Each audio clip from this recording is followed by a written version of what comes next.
नमस्कार दोस्तों, RPG classes में स्वागत है। आज हम लेकर आए हैं पीटीटी और बीएसटीसी 2023 के लिए ये शिक्षण अभिरुचि का महा मॉडल पेपर। जी हाँ दोस्तों, ये 20 क्वेश्चन हूबहू देखने को मिलेंगे, क्योंकि ये 20 क्वेश्चन जो हैं पिछले 5 वर्षों के एनालिसिस किए हुए प्रश्न है। तो मत चूकिएगा, ये 20% आपके तीर के तर्कस में जरूर रखिएगा। आपके लिए एग्जाम में बहुत ही महत्वपूर्ण ही नहीं, अति महत्वपूर्ण साबित होंगे। चलिए करते हैं शुरुआत। पहला प्रश्न, एक शिक्षक अपने छात्रों से मधुर संबंध, जी हाँ दोस्तों, मधुर संबंध किस प्रकार स्थापित कर सकता है? ए, उन्हें सदैव हंसी मजाक करके, बी, उनसे उचित दूरी बनाकर, या सी, उनकी समस्याओं को सुनने के बाद उनका निदान करके, या डी, छात्रों को अपना परम मित्र बनाकर। जी हाँ दोस्तों, कमेंट बॉक्स में उत्तर देने की कोशिश जरूर कीजिएगा, क्योंकि शिक्षण अभिरुचि में जितनी ज़्यादा प्रैक्टिस, जी हाँ दोस्तों, जितनी ज़्यादा प्रैक्टिस होगी आपके नंबर उतने ही बढ़ते चले जाएंगे धीरे धीरे।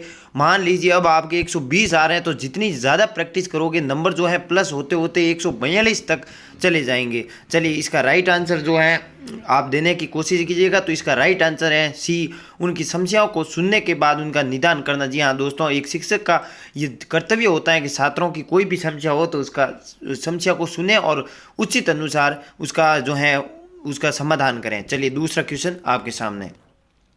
कक्षा कक्ष संप्रेषण होना चाहिए। जी हाँ दोस्तों, कक्षा कक्ष संप्रेषण होना चाहिए। ए, शिक्षक केंद्रित, बी, सामान्य केंद्रित, सी, छात्र केंद्रित, या डी, पाठ्य पुस्तक केंद्रित। जी हाँ दोस्तों, बहुत ही अच्छा क्वेश्चन। आप इसका जो राइट आंसर है, अगर कक्षा कक्ष में संप्रेषण होता तो वो छात्र केंद्रित होना चाहिए। जी हाँ दोस्तों, अगर छात्र ही केंद्रित नहीं होंगे तो शिक्षक के लिए वो महत्वपूर्ण नहीं है। चलिए, तीसरा क्वेश्चन आपके सामने।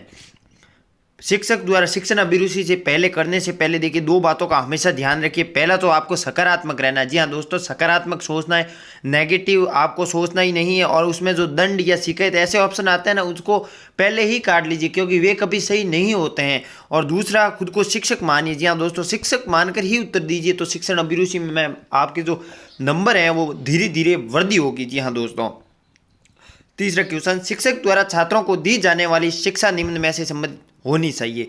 ए, शिक्षा व्यावसायिक हो, बी, वैज्ञानिक हो, सी, संस्कृति एवं आध्यात्मिक से संबंधित हो, उसका अभ्यास हो, या डी, उपयुक्त सभी। जी हाँ दोस्तों, डी, उपयुक्त सभी। जी हाँ, अपना राइट आंसर दीजिए। इसका क्या होगा? इसका राइट आंसर है डी, उपयुक्त सभी। जी हाँ दोस्तों, शिक्षा के माध्यम से व्यवसाय करना हो, शिक्षा वैज्ञानिक हो, और शिक्षा संस्कृति व आध्यात्मिक से जुड़ाव भी हो। शिक्षा का एक केंद्रित होना, जुड़ाव भी बहुत जरूरी होता है। चलिए, चौथा क्वेश्चन आपके समक्ष। एक शिक्षक के लिए सबसे अधिक मूल्यवान क्या है?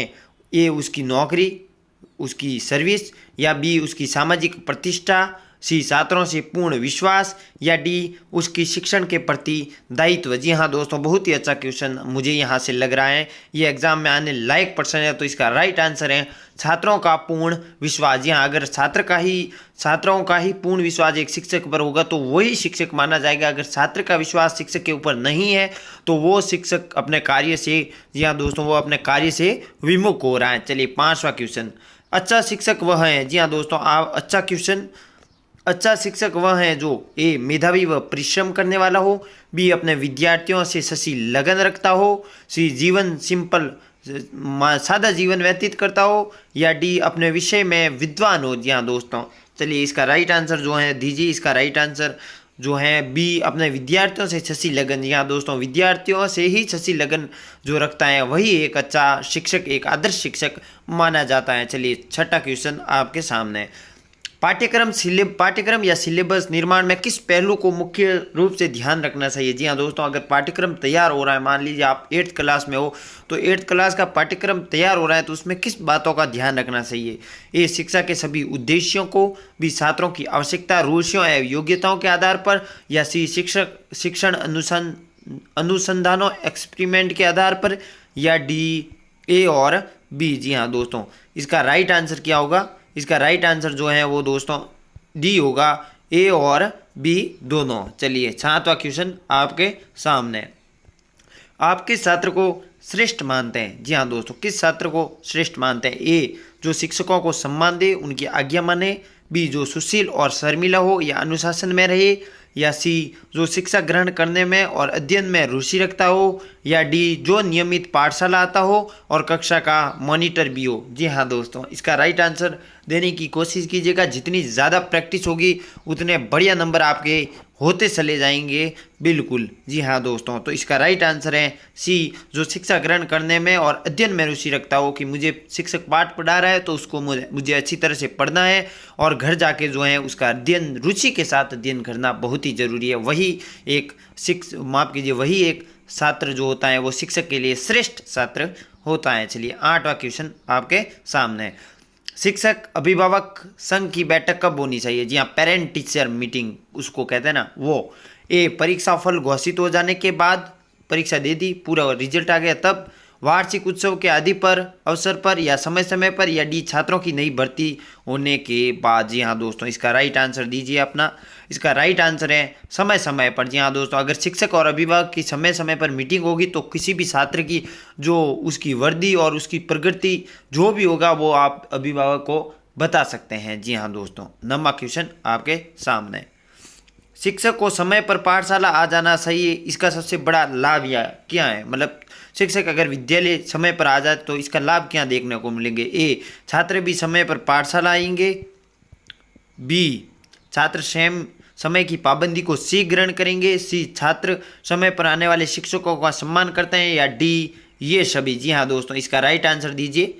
इसका राइट आंसर जो है वो हो जाएगा आपके बी, छात्र समय की पाबंदी को सीख सकेंगे। जी हाँ दोस्तों, जब शिक्षक समय पर विद्यालय आएगा तो छात्रों को भी लगेगा कि वास्तव में टाइम इज इम्पोर्टेंट। जी हाँ दोस्तों, चलिए 10वां क्वेश्चन आपके सामने।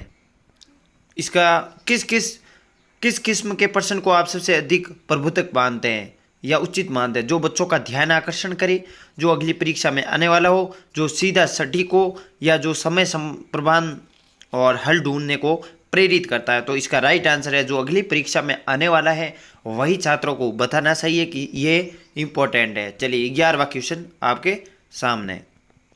कक्षा के लिए पाठ योजना तैयार करते हुए अध्यापक को मुख्यतः किन बातों का ध्यान रखना चाहिए? ए प्रकरण के निर्धारित शिक्षण उद्देश्य प्राप्त हो जाए, बी पाठ्य चर्चा के लक्ष्य पूरे हो, सी कक्षा के औसत दर्जे के छात्रों को लाभ हो, या डी ये सभी। सोच विचार अपना उत्तर देने की कोशिश कीजिएगा। तो इसका राइट आंसर जो है वो होगा डी ये सभी। चलिए 12वां क्वेश्चन आपके सामने। वस्तुनिष्ठ प्रश्नों की विशेषता यह है कि, जी हाँ, वस्तुनिष्ठ प्रश्न यानी उस प्रकार के जो प्रश्न होते हैं ना उसकी विशेषता क्या है? उनका मापन प्राय स्थिर होता है, उसका मतलब रिजल्ट फिक्स होता है, या इसको जांचने से परिश्रम, धैर्य और बुद्धि की आवश्यकता होती है, सी इनको जांचने में अपेक्षाकृत अधिक समय लगता है, या डी ये प्रतिभावान और मंदबुद्धि छात्रों के बीच अंतर नहीं स्पष्ट करते। जी हाँ दोस्तों, इसका बहुत ही अच्छा क्वेश्चन। इसका राइट आंसर देने की कोशिश कीजिएगा। तो इसका राइट आंसर है ए। जी हाँ दोस्तों, ए उनका मापन प्राय स्थिर होता है। मान लीजिए अ ब स द जो भी है, अब प्रश्न मान लीजिए उदाहरण दिया महाराणा प्रताप जो है, महाराणा प्रताप का जन्म कब हुआ, फिर अ ब स द, अगर वहाँ 4 ऑप्शन दिए जाएंगे तो जन्म तो एक ही है, इसका मतलब उत्तर तो फिक्स है। वस्तुनिष्ठ प्रश्न में उत्तर फिक्स होता है, इसके कारण उनका मापन प्राय स्थिर होता है। चलिए 13वां क्वेश्चन आपके सामने है। सफल अधिगम के लिए आवश्यक है कि, जी हाँ दोस्तों, ये छात्रों के मानसिक स्तर एवं रुचि को ध्यान में रखकर पढ़ाया जाए, बी अध्यापक के बीच में छात्रों को मनोरंजन भी करता रहे, सी अध्यापक को विषय पर पूर्ण अधिकार हो, या डी ये सभी। जी हाँ दोस्तों, इसका राइट आंसर है डी ये सभी। अगर सफल अधिगम के लिए छात्रों के मानसिक स्तर व रुचि को भी ध्यान रखना चाहिए, बीच में छात्रों को मनोरंजनात्मक प्रश्न भी पूछना चाहिए, और जो अध्यापक पढ़ा रहे हैं उसको खुद के विषय में पूरी जानकारी होनी चाहिए। चलिए 14वां क्वेश्चन आपके सामने। परिचर्चा विधि कक्षा शिक्षण में बहुत कारगर हो सकती हैं यदि ए चर्चा का विषय चर्चा से तुरंत पहले बताया जाए, बी प्रकरण को श्यामपट्ट पर लिख दिया जाए, सी चर्चा का विषय विद्यार्थियों को पहले से बता दिया जाए, या डी इनमें से कोई नहीं। जी हाँ दोस्तों, सोच विचार कीजिए, अपने जो है बुद्धि को थोड़ा सा वो कहते हैं ना गर्म ज्वाला की भट्टी में जलाइए। जी हाँ दोस्तों, ये गर्म उनको जो उनके ऊपर जो भार दीजिए कि इसका राइट आंसर क्या होगा। जितनी ज़्यादा वो कहते हैं ना एक्सरसाइज होगी, उतना बढ़िया जो है रिजल्ट आपके समक्ष आएगा। तो इसका राइट आंसर है चर्चा का विषय विद्यार्थियों को पहले से ही बता देना चाहिए। मान लीजिए आज मैं मान लीजिए जो राणा सांगा के बारे में पाठ पढ़ा रहा हूँ, तो मुझे पहले ही आके बता देना चाहिए कि आज हम राणा सांगा के बारे में अध्ययन करेंगे। तो छात्रों को ये पहले से ही निश्चित हो जाता है कि आज हम पढ़ेंगे तो राणा सांगा के बाद एक फिक्स टॉपिक हो जाता है। चलिए 15वां क्वेश्चन आपके सामने, निम्नलिखित में से कौन छात्रों में लोकतांत्रिक मूल्यों की स्थापना करता है। जी हाँ दोस्तों, लोकतांत्रिक मूल्यों, ए पुस्तकें, बी प्रार्थना सभा, सी वार्षिकोत्सव या डी खेल का मैदान। अच्छा क्वेश्चन, छपने वाला क्वेश्चन। जी हाँ दोस्तों, तो इसका राइट आंसर है खेल का मैदान। खेल का मैदान में देखिए जब अलग अलग जो है जाति विशेष के लड़के लड़कियां होती हैं तो उनमें एक टीम, दो टीम तैयार होती है। मान लीजिए उदाहरण के लिए दो टीम होती है, उसमें अलग अलग जाति के बच्चे होते हैं, लेकिन उनमें एक टीम भावना होती है। मान लीजिए ये ए टीम का है और ये बी टीम का है, तो ये टीमों को सपोर्ट करते हैं, ना कि एक जातिगत विशेष को। इसलिए खेल में जो है ना जाति ना वो कहते हैं धर्म कोई भी बीच में नहीं आता। एक टीम की तरह मजबूती से जो भी खिलाड़ी खेलते हैं वो टीम की तरह खेलते हैं, तो उनमें लोकतांत्रिक मूल्यों की स्थापना होती है। जी हाँ दोस्तों, 16वां क्वेश्चन आपके सामने, शिक्षा का प्रचार क्यों आवश्यक है। ए साक्षरता का प्रतिशत बढ़ाने के लिए, बी लोगों को समाज का उपयोगी अंग बनाने के लिए, सी शिक्षकों की नौकरी देने हेतु, या डी लोगों को शिक्षा के प्रति आकृष्ट करने हेतु। जी हाँ दोस्तों, जी हाँ, इसका राइट आंसर जो है वो लोगों को समाज का उपयोगी अंग बनाने के लिए शिक्षा का प्रचार जरूरी है। जी हाँ दोस्तों, 17वां क्वेश्चन आपके सामने, आपके छात्र को श्रेष्ठ मानते हैं। जी हाँ दोस्तों, श्रेष्ठ जो शिक्षकों का सम्मान दे, उनकी आज्ञा माने, जो सुशील और शर्मिला हो और अनुशासन में रहे, जो शिक्षा ग्रहण करने और अध्ययन में रुचि रखता हो, या डी जो नियमित पाठशाला आता हो और कक्षा का मॉनिटर हो। जी हाँ दोस्तों, तो इसका राइट आंसर है, ये प्रश्न ऊपर भी आया था कि जो शिक्षक को ग्रहण करना और अध्ययन में रुचि रखता हो वही है एक श्रेष्ठ छात्र। जी हाँ दोस्तों, 18वां क्वेश्चन, इसके बाद 2 क्वेश्चन रहे हैं, तो इस मॉडल पेपर को जरूर आप बहुत ही गहन अध्ययन के साथ जरूर इस वीडियो को अंत तक, इस क्लास को अंत तक जरूर देखिएगा। विद्यालय में पर्यावरण शिक्षा दी जा सकती है। जी हाँ दोस्तों, ए स्वयं अपनाकर, बी भाषण द्वारा, सी लेखों द्वारा, या डी खेलकूद द्वारा। जी हाँ दोस्तों, तो इसका राइट आंसर है स्वयं अपनाकर। एक शिक्षक पर्यावरण शिक्षा दे सकता है स्वयं अपनाकर। खुद वृक्ष लगाएगा तो छात्रों में को लगेगा कि वास्तव में वृक्ष लगाने से हमारे पर्यावरण, हमारे ऑक्सीजन जो भी हम गैस लेते हैं जीवन जीने के लिए वो आवश्यक है। तो ज़्यादा ज़्यादा पौधे लगाकर, हमारे शिक्षक ही लगा रहे हैं तो हम भी लगाएंगे, इस तरह से करना चाहिए। 19वां क्वेश्चन आपके समक्ष, बच्चों को सीखने की प्रक्रिया में माता पिता की क्या भूमिका होनी चाहिए।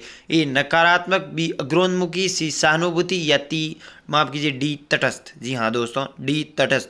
तो इसका राइट आंसर है अग्रोन्मुखी। जी हाँ दोस्तों, अग्रोन्मुखी बच्चों को सीखने की प्रक्रिया में माता पिता की भूमिका होनी चाहिए। अंतिम क्वेश्चन, जी हाँ दोस्तों, अंतिम क्वेश्चन, एक शिक्षक विद्यार्थियों को अनुप्रेरित कर सकता है। ए उदाहरण देकर, बी पुरस्कार देकर, या सी कक्षा में भाषण देकर, या डी सही मार्गदर्शन कर। जी हाँ दोस्तों, तो इसका राइट आंसर है पुरस्कार देकर। जी हाँ दोस्तों, पुरस्कार देकर ही एक शिक्षक विद्यार्थी को अनुप्रेरित कर देता है। मान लीजिए आज किसी बच्चे ने, मान लीजिए एक शिक्षक ने टेस्ट लिया तो उसमें एक बच्चे ने बहुत ही अच्छे अंक प्राप्त किए, तो उसको टॉफी या गोली जो भी होता है उसको पुरस्कृत देकर या पेन देकर कुछ भी तरह से उसको अनुप्रेरित शिक्षक कर सकता है। यही विद्यार्थियों के लिए एक लाभ साबित होगा। चलिए, ये 20 क्वेश्चन छपने वाले क्वेश्चन जरूर इसको प्रैक्टिस कीजिए। अच्छा लगा हो, ये क्लास अच्छी लगी हो तो वीडियो को लाइक और चैनल को सब्सक्राइब कीजिए। मिलते हैं अगले क्लास में, तब तक के लिए नमस्कार।